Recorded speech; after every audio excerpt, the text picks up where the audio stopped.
నమస్కారం సార్. నమస్తే. సార్ 'యాత్ర 2' మూవీ జగన్ గారి బయోగ్రఫీ. సో, ఆ మూవీ మరి నెక్స్ట్ వీక్ అయితే రిలీజ్‌కి సిద్ధంగా ఉంది.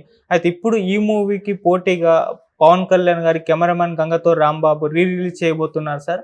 మరి సోషల్ మీడియాలో చూస్తుంటే చాలా వార్ వీటి మధ్య గట్టిగా ఉంటుందని చెప్తున్నారు. మరి మీ ఒపీనియన్ ఏంటి సార్ ఈ రిలీజ్ పైన? నిజానికి 'యాత్ర' మూవీ ఆయన తీస్తున్న director Mahi Raghav very silent guy. ఆయన ఎక్కడ కూడా ఈ సినిమాని గురించి పెద్దగా మాట్లాడింది కానీ, ఈ సినిమా జగన్కి ఫేవర్గా నేను తీస్తున్నానని చెప్పడం కానీ లేదు. ఆయన వైఎస్ఆర్ పాదయాత్ర మీద సినిమా తీశాడు, దాని తర్వాత జగన్ పాదయాత్ర మీద సినిమా. ఇదంతే, కంప్లీట్గా జగన్ బయోపిక్ కూడా కాదు ఇది. ఆయన ఏంటంటే ఆయనకి పాలిటిక్స్ నచ్చింది, ముఖ్యంగా వైఎస్ఆర్ పాలిటిక్స్. అది కూడా పాదయాత్రలో జరిగిన ఎఫెక్ట్ ఏంటి, దాంట్లో ఆయన ఎలా మారాడు, జనం ఎలా మారాడు, ఆ మార్పు వల్ల జనానికి ఆయన ఏం చేయగలిగారు అనే ఆస్పెక్ట్ ప్రధానంగా తీసుకొని దాన్ని డ్రామాటిక్గా చెప్పడం.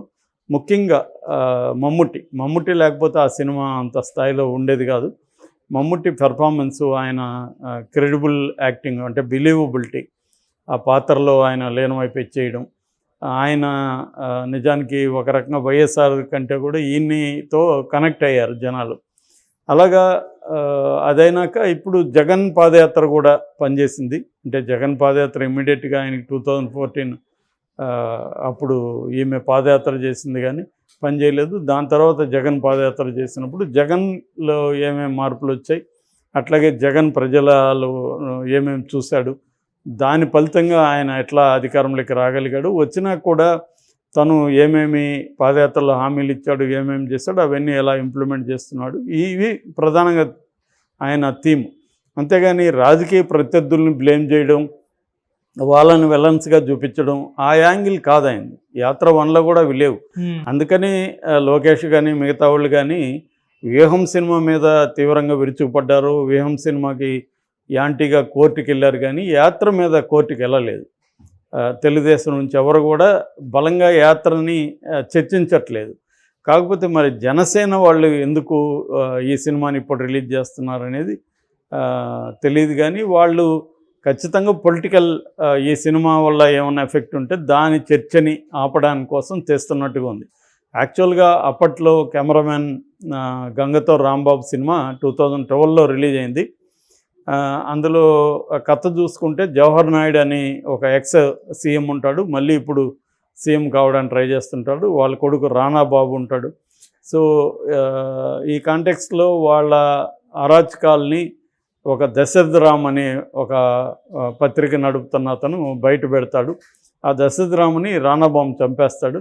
అప్పుడు మెకానిక్గా ఉన్న రాంబాబు అతను ఇవన్నీ స్పందిస్తూ ఉంటే అది చూసి గంగ అనే అమ్మాయి తనని జర్నలిజంలోకి తీసుకొస్తుంది. సో తాను జర్నలిస్ట్ అవుతాడు. ఇప్పుడు తను గంగా కలిసి ఈ రానాబాబు ఆట ఎలా కట్టించాడు అనేది బేసిక్ దాంట్లో కాన్సెప్ట్. అప్పట్లో నిజానికి అది తెలుగుదేశానికి యాంటీగా ఉందని కూడా తెలుగుదేశంలో ఫీల్ అయ్యారు. కొన్ని డైలాగులు కూడా దాంట్లో అలాగంటివి ఉన్నాయి చంద్రబాబుకి యాంటీగా. పేరు కూడా జవహర్ నాయుడు, రానాబాబు కొడుకు రానాబాబు.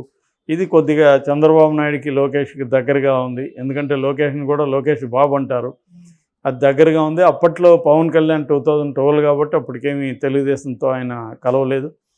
ఆ టైంలో తీసింది కాబట్టి. రెండోది తీసింది పూరి జగన్నాథ్. సో ఆ రకంగా కూడా అప్పుడు పొలిటికల్ కాంటెక్స్లో చంద్రబాబుకి యాంటీగా కూడా కొన్ని డైలాగులు ఉన్నాయని చెప్పారు. సో ఇప్పుడు మరి దాన్ని రిలీజ్ చేస్తున్నప్పుడు ఈ చరిత్ర అంతా అందరికీ తెలియకపోవచ్చు ఇప్పుడు. సో వీళ్ళు ఆ డైలాగులు ఏమన్నా మళ్ళీ దాన్ని కొన్ని చేంజ్ చేశారా, డబ్బింగ్లో చేంజ్ చేసి జగన్కి తగిలే విధంగా పెట్టారనేది మనకు తెలీదు. అట్లా ఏమన్నా పెట్టి యాత్ర ఎఫెక్ట్ని తగ్గించడం కోసం. ఎందుకంటే యాత్ర ఒకటే రిలీజ్ అయితే దాని చుట్టూ చర్చ నడుస్తుంది. సో ఇది కూడా రిలీజ్ అయిందనుకో కొంత చర్చ దీని మీదకి వెళ్తుంది. రెండోది జన సైనికులకి కొంత పని దొరుకుతుంది ఈ సినిమా గురించి మాట్లాడడానికి, సో సోషల్ మీడియాలో పోస్టులు పెట్టడానికి. ఎందుకంటే ఇప్పుడు వాళ్ళు యాత్ర షేర్ చేస్తుంది వైసీపీ సోషల్ మీడియా, యాత్రలో ఉండే డైలాగులు, యాత్రలో ఉండే క్లిప్పింగ్స్ అంతా విపరీతంగా షేర్ చేయబోతుంది. దానికి ప్రతిగా జనసేనలు కూడా చేసే అవకాశం ఉంది. యాక్చువల్గా జనసేన కూడా పాపం పసివాడి పేరుతో జగన్ మీద సినిమా తీయాలని అనుకున్నారు. ఇప్పుడు ఈవెన్ పవన్ కళ్యాణ్ కూడా ట్వీట్ చేశాడు, సూట్ కేసు పట్టుకొని పాపం పసివాడు వెళ్తున్నాడు అన్నట్టుగా. కానీ వాళ్ళు ఎందుకు మరి ఆ ప్రయత్నాన్ని విరమించుకున్నారు. ఇటువైపు నుంచి మాత్రం జగన్కి ఈ సినిమా ఒకటి, రెండోది వేహం శబదం అవేమో ఇంకా తెలీదు. నిన్న యాక్చువల్గా హైకోర్టులో డివిజన్ బెంచ్ ఉన్నింది తీర్పు వ్యూహం మీద, అది మళ్ళీ పోస్ట్ పోన్ అయినట్టు తెలుస్తుంది. సో ఏదేమైనా ప్రతిసారి కూడా ఎన్నికల ముందు ఆంధ్రప్రదేశ్లో ఇటువంటి సినిమాలు రావడం మనం చూస్తున్నాం. మామూలుగా అయితే ఆ సినిమాల ఎఫెక్ట్ ఎంత ఉంటుంది అనేది డౌట్ఫుల్లే.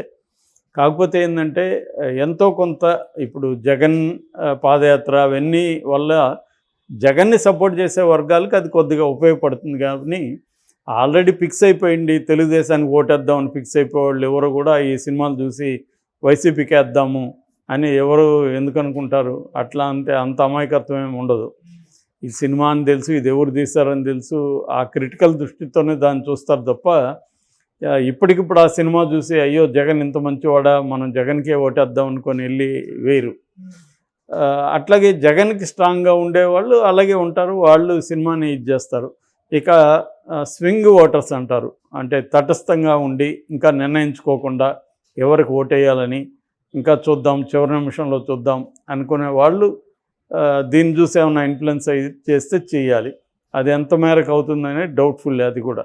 ఎందుకంటే ఒక సినిమా అనేది అన్కాన్షియస్ లెవెల్లో పనిచేస్తుంది అది. అంతేగాని కాన్షియస్గా ఈ సినిమా చూసేసి అవునా ఇట్లా చేశాడా పాదయాత్ర, ఎంత గొప్పగా చేశాడా అని వెళ్ళిపోయి వేయకపోవచ్చు.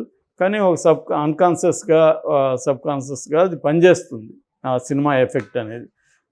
ఆ పని చేయడాన్ని వీళ్ళు కౌంటర్ చేయడానికి దీన్ని తీసుకొచ్చారు.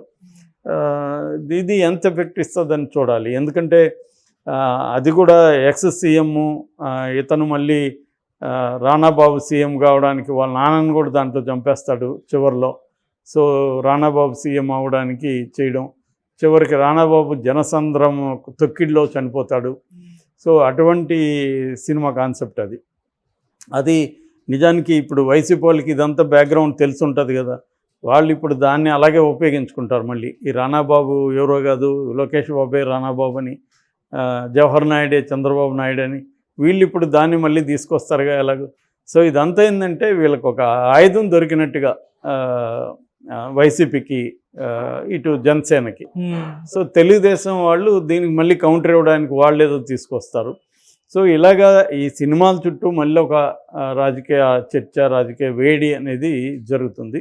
కానీ వ్యూహాన్ని వ్యతిరేకించినట్టుగా తెలుగుదేశం శ్రేణులు కానీ తెలుగుదేశం నాయకులు కానీ యాత్ర 2ని పెద్దగా వ్యతిరేకించట్లేదు. ఎందుకంటే ఆ ట్రైలర్ అవన్నిట్లో ఎక్కడ కూడా వీళ్ళనేమి నెగిటివ్గా చూపించింది లేదు. చంద్రబాబుని వీళ్ళని అతను జగన్ది మాత్రమే చూపించాడు. జగన్ తను వైఎస్ఆర్ కొడుకుగా క్లెయిమ్ ఎలా చేసుకుంటున్నాడు, ఆ యాంగిల్లో జగన్కి పనికొచ్చే అవకాశం ఉంది. రెండోది షర్మిల వచ్చిన కాంటెక్స్ట్లో షర్మిల వైఎస్ఆర్కి నిజమైన వారసురాలు నేనే, వైఎస్ఆర్ బిడ్డ నేనే, అతను కాదు, జగన్ కాదు.